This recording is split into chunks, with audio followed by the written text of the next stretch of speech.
Welcome to New England Sports Today with myself, Samuel Reese. I am coming to you live from Lexington, Kentucky, and today is Monday, August 13th, 2018. And there were four Red Sox games over the weekend, and the Revolution played, so we'll get into all of that, really. Let's start off with Friday's news. Thanks so much for tuning in, by the way. I'll get you caught up on everything in the weekend, be discussing all of New England sports from the weekend. And so Friday, Nathan Eovaldi on Friday night had a no decision in 2.2 innings pitched, had 10 hits, 8 runs, 4 earned runs, 2 walks, 0 strikeouts, and 71 pitches. So it was a very tough night for Eovaldi, his first not so good game in a Red Sox uniform. But the final score was Boston 19, Baltimore 12, a 31-run game. The hits were in favor of Baltimore 17-16, errors in favor of Boston 1-0. So after Friday night, the Red Sox went to 82-35. Baltimore went to 35-81. That night, Holt was 3 for 4 with his second home run of the year, 3 RBI, 3 runs, and 2 walks. Trumbo of Baltimore was 3 for 5 with his 17th home run on the year, 2 runs, and a strikeout. And also, that night, JD Martinez passed the 100 RBI mark, so what an accomplishment by JD. He did even better as the weekend goes on. I'll get to that. The Red Sox did defeat the Orioles 19-12. Yes, I'm not making that up. It was a crazy game if you saw it, but they got the win. Andrew Benintendi went 1 for 5 with his 15th home run on the year. He had 3 RBI with 3 runs and a walk. That was that. Also, Drew Pomeranz on Friday night got the win, so he went to 2 for 2 and 5 in 1 inning pitched, allowed 0 hits, 0 earned runs, a walk, and a strikeout in 20 pitches. So Drew Pomeranz in his first game as a reliever was not bad. So definitely it looks like that will be his new role in the team for the rest of this season. Also on Friday night, the Texas Rangers beat the New York Yankees 12-7. Hits were in favor of Texas 14-10. Errors in favor of the Yankees 1-0. So after Friday night, Texas went to 52-66.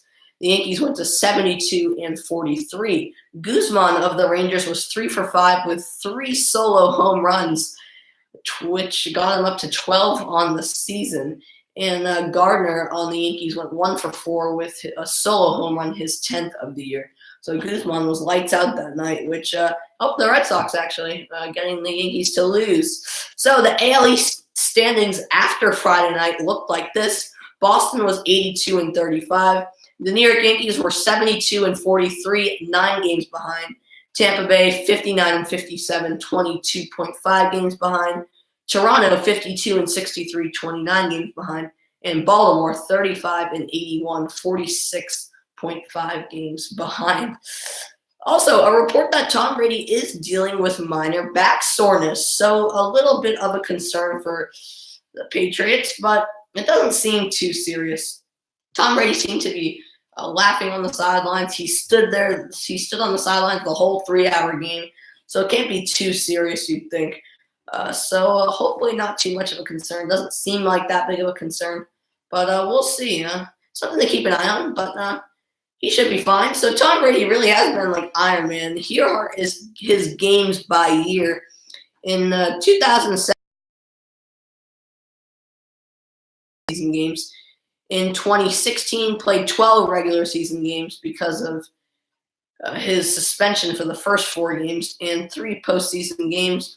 In 2015, played 16 regular season games, 2 postseason games. In 2014, 16 regular season games, 3 postseason games. And in 2013, 16 regular season games, 2 postseason games. So he has been amazing, really. Played so much at the age he's at. It's crazy. Also, here is Saturday's trivia. Who is the last player to record at least 30 home runs and 100 RBI in his first season with the Red Sox? Adrian Beltre, Manny Ramirez, or David Ortiz? I'll answer that in a short while.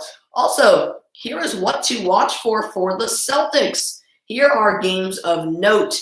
On November 9th, they go to Utah to take on the Jazz. It will be Gordon Hayward's return, of course. January 26th, they will host the Warriors. It will be the Warriors' only game in Boston. February 7th, they will host the Lakers. Of course, LeBron will. March 18th, they will host the Nuggets as Isaiah Thomas will return. So those are some key games. The full schedule has came out. So now that the schedule has came out, you can tell we're getting closer and closer to the Celtics season, which is very exciting. Can't wait for that to get underway. Also, the Angels did place Mike Trout on the 10-day DL with a right wrist inflammation. So concern for the Angels, especially if they want to try to make a wild card push. It'll be hard, but they definitely need Mike Trout if they want a chance of doing that. Also, the Red Sox at Orioles game 1 on Saturday was a game between Price and Yacabonis. Heading into the game, Price was 11-6, and Yacabonis was 0-0 with a 7.15 ERA. So I'll tell you how that went later on. Also, the Mariners sent a pitcher, Felix Hernandez, to the bullpen for the first time in his career.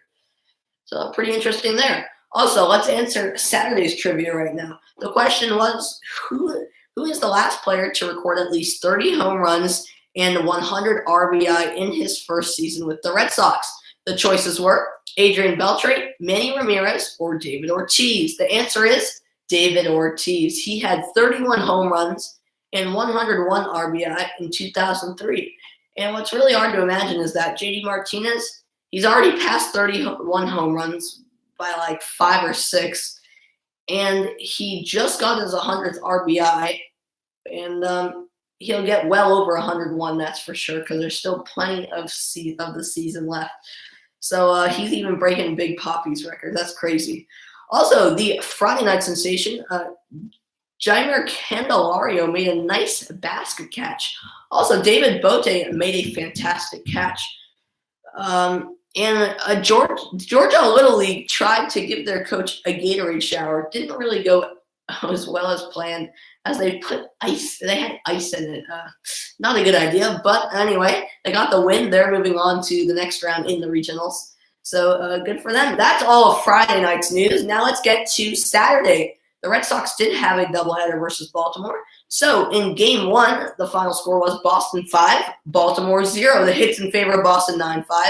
Errors in favor of Baltimore 1-0. So after that game, the Red Sox were 83-35, and the Orioles went to 35-82. Bradley Jr. went 2 for 4 with 2 solo home runs, 11 on the year, and Jones on the other side went 2 for 4 with 2 strikeouts.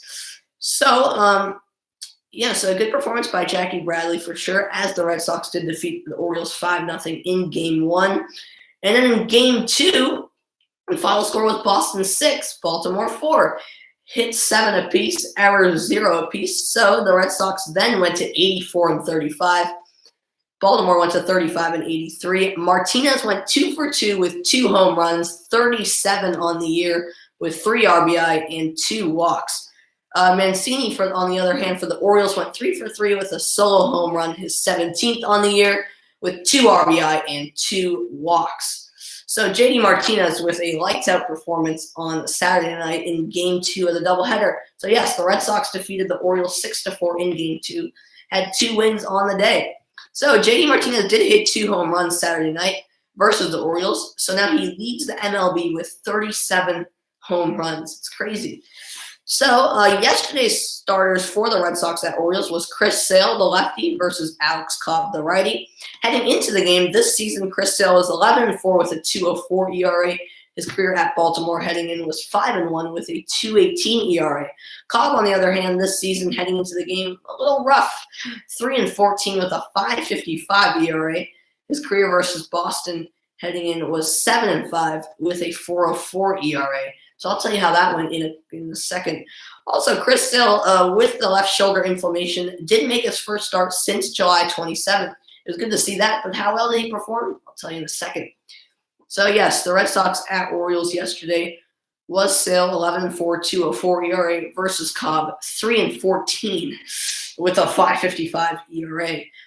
Also, on Saturday, the Yankees played the Rangers once again. The final score this time was Texas 3, the New York Yankees 5. So they got the win that time. So this is what the AL East standings looked like after Saturday night. It was Boston at 84-35. The New York Yankees 73-43, 9.5 games behind.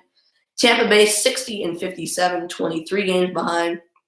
Toronto 52-64. 30.5 games behind, and Baltimore 35-83, 48.5 games behind. Here is today's trivia. The question, here is yesterday's trivia. Which pitcher has the longest active scoreless inning streak in MLB heading into heading into Sunday's game? That is. Is it Corey Kluber, Chris Sale, or Max Scherzer? The answer is Chris Sale, 23 innings. That was heading into yesterday's game, so it might have been even better. I'll reveal that in a second. Also, the Saturday night sensation, the Reds outfielder Billy Hamilton made a leaping catch at the wall, and the Rome Braves pitcher Hayden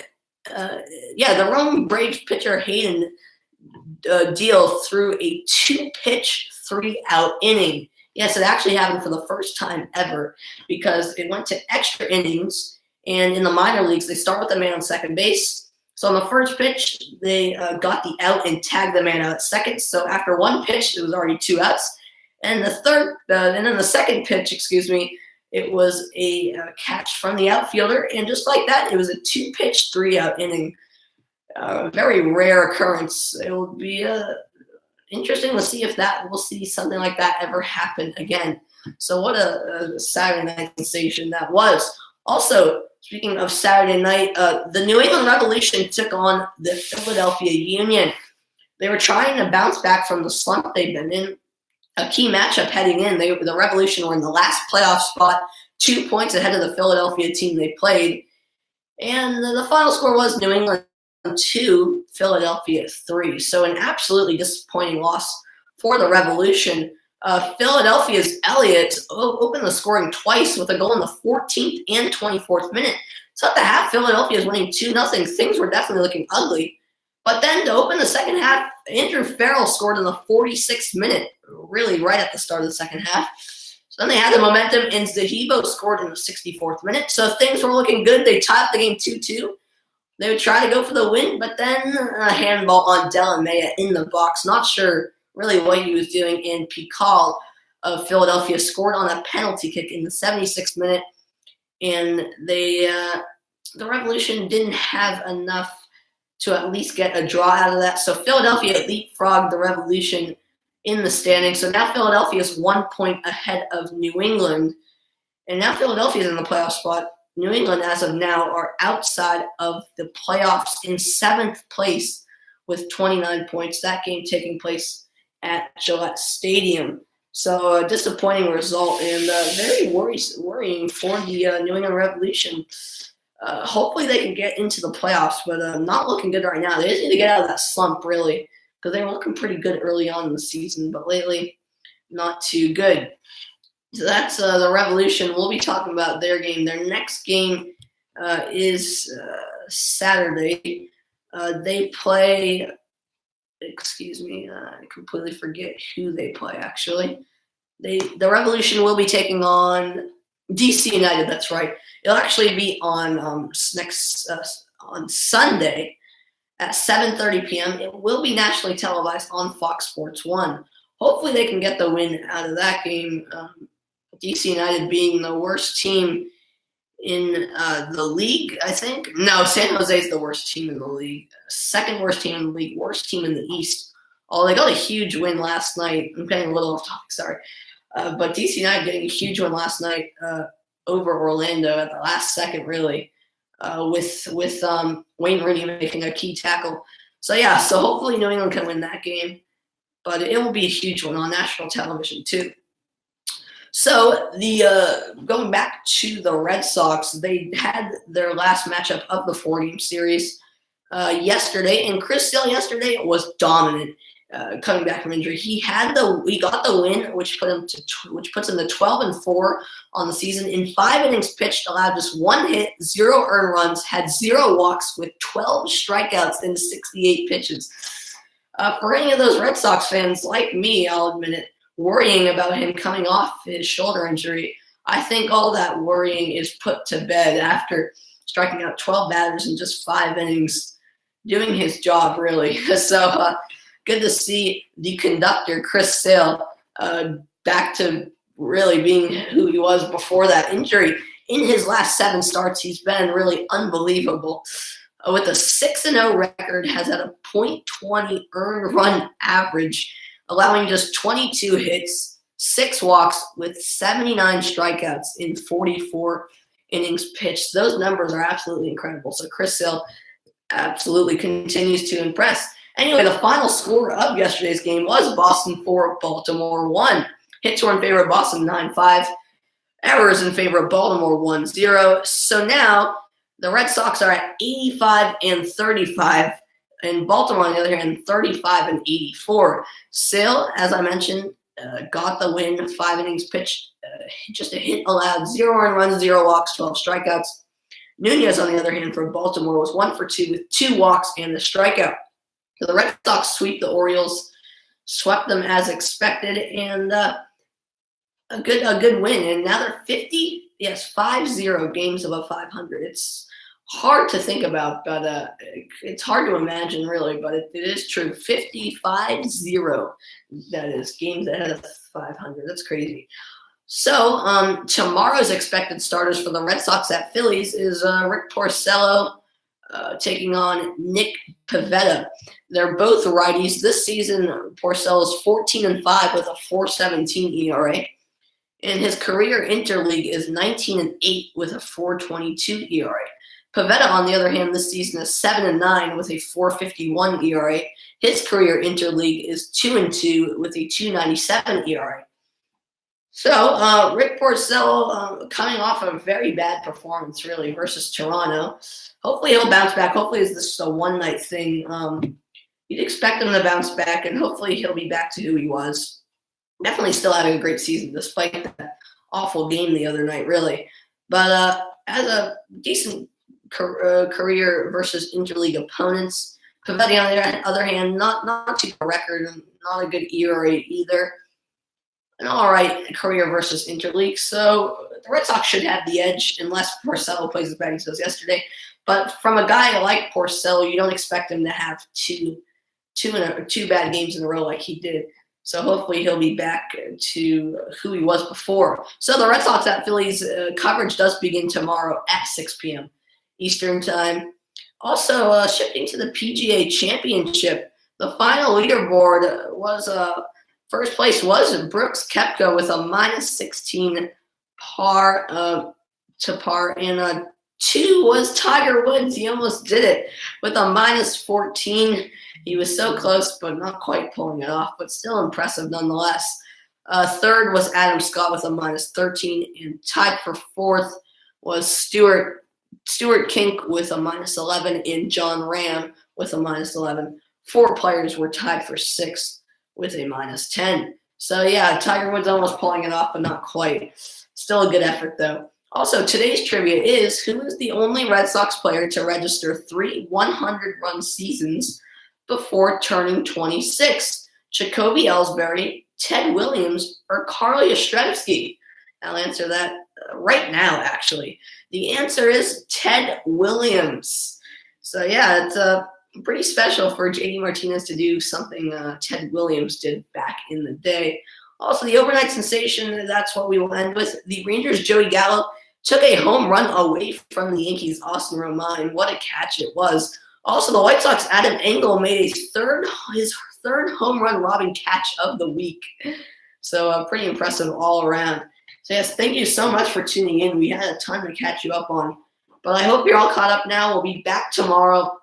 Also, tomorrow will be my last weekday show in quite a bit, really. because I'll be heading to the weekend. I'll be doing my show on the weekends. I think I'll be doing my show at noontime on Saturdays and Sundays after tomorrow's show.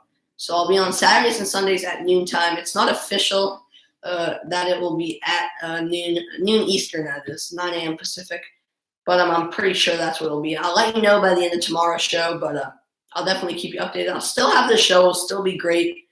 We'll recap on Saturdays. We'll recap the whole week and get you ready for Saturday. And then on Sunday, we'll recap Saturday's games and preview for the next week. So yeah, it'll be fun. I'll still have the show, and it will be a great show.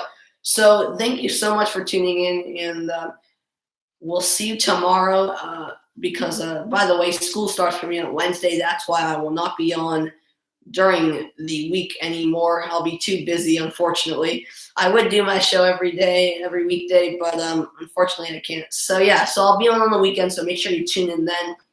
And maybe a better time for you guys too to watch live, as you'll not be at work or school, depending on what age you are really. But yes, thank you so much for watching, and we'll see you tomorrow. Red Sox do have an off day today, so take it easy tonight. None of the New England sports teams play tonight, so take it easy for sure. Thank you for tuning. See you next time.